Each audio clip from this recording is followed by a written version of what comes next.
Hi everyone, David here. Today we're going to be quickly talking about the Recaro and a BBS situation, which if you did not know, both of these companies filed for bankruptcy, so not a good day. So if you didn't know, Recaro essentially makes seats for the entire world.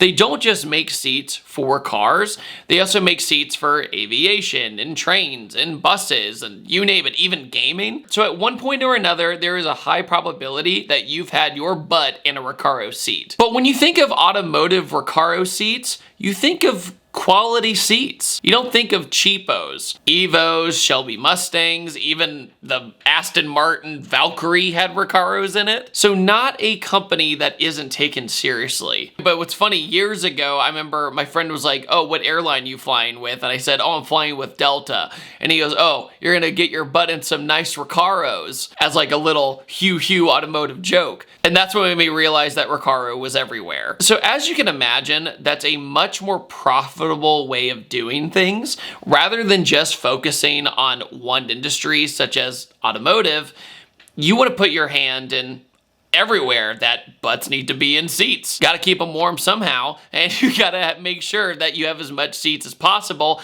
that are high quality and everybody wants them. Planes will always need seats. Trains will always need seats. Buses will always need seats. Office spaces, you name it.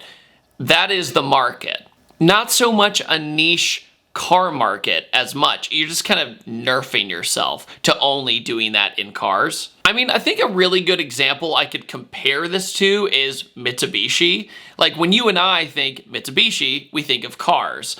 And my God, we think of terrible cars. I mean, when's the last time you've been like, yeah, let's go to a Mitsubishi dealership to go look at cars? Like, that's not really a thing anymore. They have no good cars that are really in the zeitgeist of the automotive world. And at the same time, if they disappeared from the face of the United States market, I don't think anyone would really notice.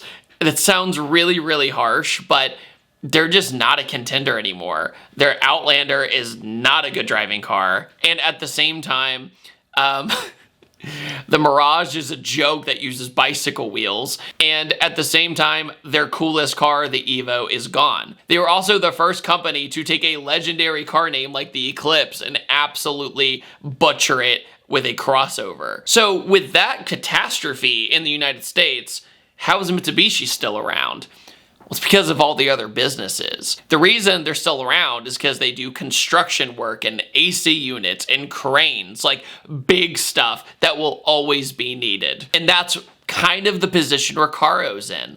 That one itty bitty niche, right? That one itty bitty niche that we all love is struggling right now and filed for bankruptcy because essentially what happened is that materials got too expensive. Pricing got too expensive, the goods got too expensive, so then they had to charge more for the seats, which then means no profit because nobody can buy their seats. They also said something along the lines of, we lost a major contract, which obviously means a big customer decided to cut ties with them, which is really scary if that company is, say, your bread and butter. I don't know what automotive company cut the cord with Recaro, but let's say an airline. Let's say Delta. And Delta's like, hey, we are renovating our fleet or renovating our planes, and we need new seats. Their guy is Recaro.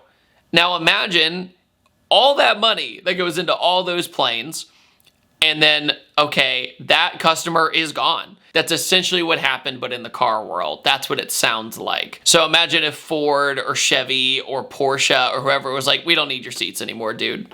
That's a big hit. To be clear, Recaro is safe in all their other avenues, so that is good to hear. It's just the Recaro Automotive that has filed for bankruptcy, and they were bought out by an investment firm, which definitely sounds like did not help the situation. While I was editing this, I forgot to mention that Recaro's been around since 1906, so it's actually a really big deal that this is happening. They started out as coach builders before cars were even a very popular thing. So, fun fact.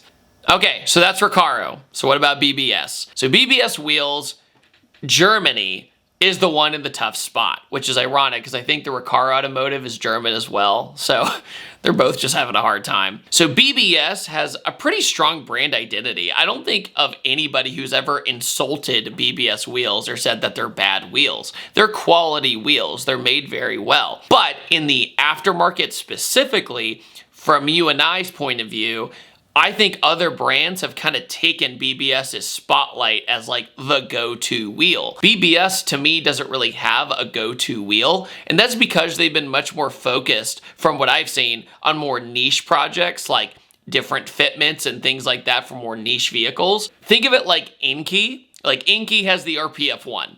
It is the wheel, right? You know what you're gonna get with an RPF1. It's lightweight, it's affordable, and it works. BBS needs, I think, that wheel. And I think that wheel used to be the RS2, but that's gone now and it's been discontinued as far as I know. But once again, a brand that has been bought out and sold and bought out and sold over and over again, and it's just been kind of a victim to that. Man, it's like YouTube channels. It's very similar, I guess. Sorry. But right now, BBS Germany just really needs to kind of get it together. Meanwhile, good news, BBS America and BBS Japan, totally fine.